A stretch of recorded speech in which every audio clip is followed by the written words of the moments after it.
बोलते हैं कि आईना कभी झूठ नहीं बोलता, लेकिन अगर एक रात आईने में सिर्फ आपका चेहरा ना दिखाई दे।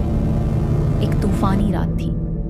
12 साल की मीरा बालों में कंघी कर रही थी जब उसने आईने में कुछ अजीब देखा। उसकी अपनी परछाई नहीं, कोई और, एक लड़की। बहुत पीली बेजान आंखें, उलझे बाल, पुराने जमाने के कपड़े। मीरा ने झट से पलट कर देखा, पीछे कोई नहीं था। फिर से आईने की तरफ देखा, खाली, जैसे कुछ हुआ ही ना हो। अगली रात फिर वही चेहरा। वो लड़की अब हिली नहीं, सिर्फ देखती रही।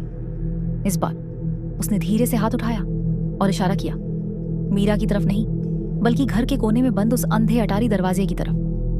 मीरा ने मम्मी पापा को बताया। सिर्फ सपना होगा, उन्होंने कहा।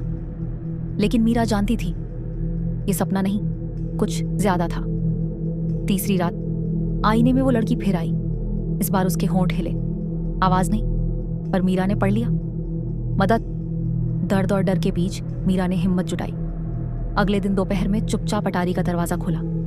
धूल से भरे कमरे में एक पुराना संदूक रखा था। जंग लगा, पर खुल गया। अंदर था एक गुड़िया, कुछ पुराने खिलौने, एक फटी तस्वीर और एक डायरी।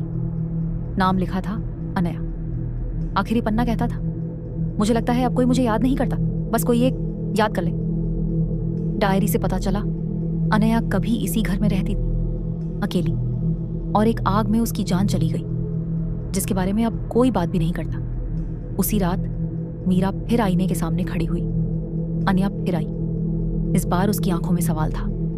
मीरा ने धीरे से सिर हिलाया और कहा, मैं तुम्हें याद करती हूं अनया। पहली बार अनया मुस्कुराई। उसकी छाया धुंधली हुई, जैसे हवा में घुल गई हो, फिर गायब। उस रात के बाद आईने में सिर्फ मीरा दिखी। लेकिन कभी कभी जब चांद की रोशनी बिल्कुल सही पड़ती है, मीरा को लगता है कोई और भी मुस्कुरा रहा है उसके साथ।